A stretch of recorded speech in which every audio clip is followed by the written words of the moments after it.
Gagi, itlog ko. Sira pala maging artista.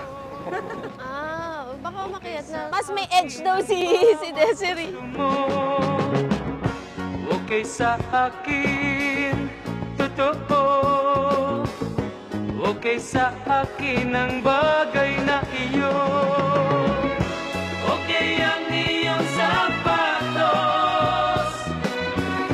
Okay ang iyong pulbos.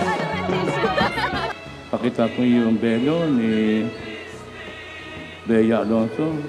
Ayusin mo, wala ka mga kaswit-shit eh, ha?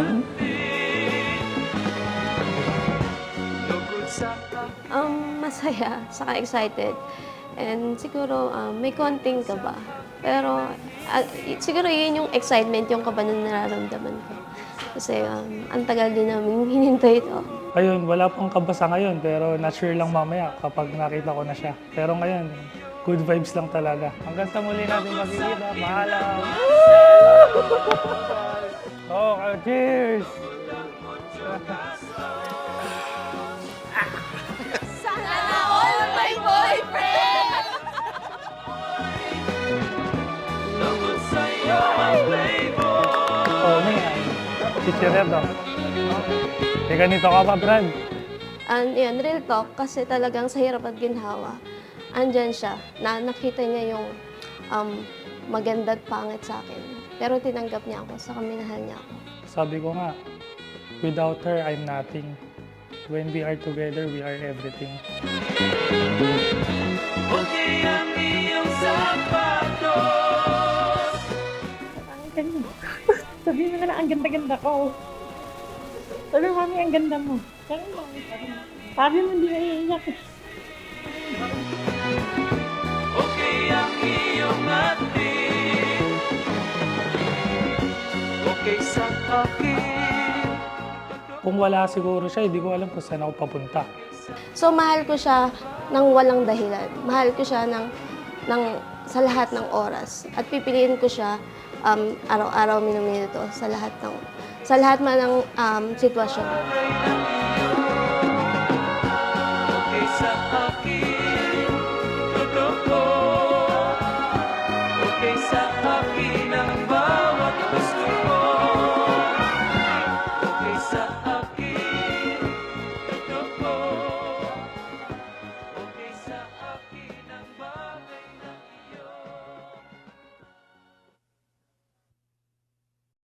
Hindi ko masasabi na in the first few months talaga, hindi pa kami ganun magkatugma.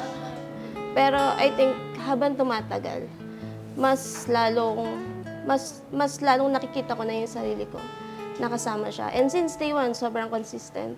Di ko inakala na pasubok mo ang Hi, love. Ito na yung pinakahintay na araw natin. Ayun, thank you dahil throughout the years, nandiyan ka sa tabi ko. Katulong kita sa lahat ng bagay. ikaw ang pinapanta siya sa bawat kanta. Daliri ko'y di ko na matama. Yung pagmamahal niya sa family niya, same nung pagmamahal ko sa family ko. So, alam kong nasa tamang tao ako. So sa 5 years na yun, masasabi ko na siya ni the one. Kasi lahat nung hinahanap ko sa babae, nasa kanya. Number 1, mapagmahal sa pamilya, hindi maramot. Pag hindi siya maramot sa pamilya, syempre sa pamilya ko ganun din siya. Ayan. Parang magkaduktong na talaga lahat eh. Yung isip ko, minsan parehas pala kami nung nasa isip. Nasasabihin ko palang nasabi na niya. Hindi mawakas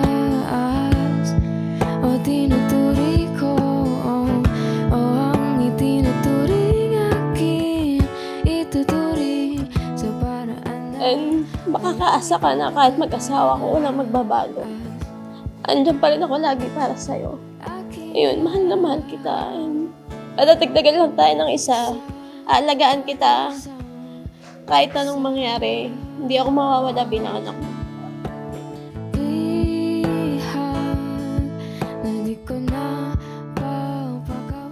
Siyempre kayo dahilan kung bakit ako nagsikap para maging successful ako.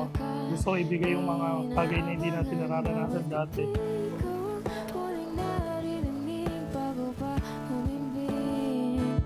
Sabi ko man, kung magkaroon man kami ng pangalawang buhay, hahanapin ko siya. Kasi masasabi ko na siya yung soulmate ko, the one. Dati hindi ako naniniwala sa soulmate. Pero I believe siya yung soulmate ko. Totoo yung sabi nila, not all men are the same. Kasi siya, different siya. And I believe siya yung binigay talaga sa akin ni God para mas maging mabuti kong tao. O tinuturi ko, o ang itinuturing akin, pinipili, ikaw ang tanging simulang hindi mawawakas.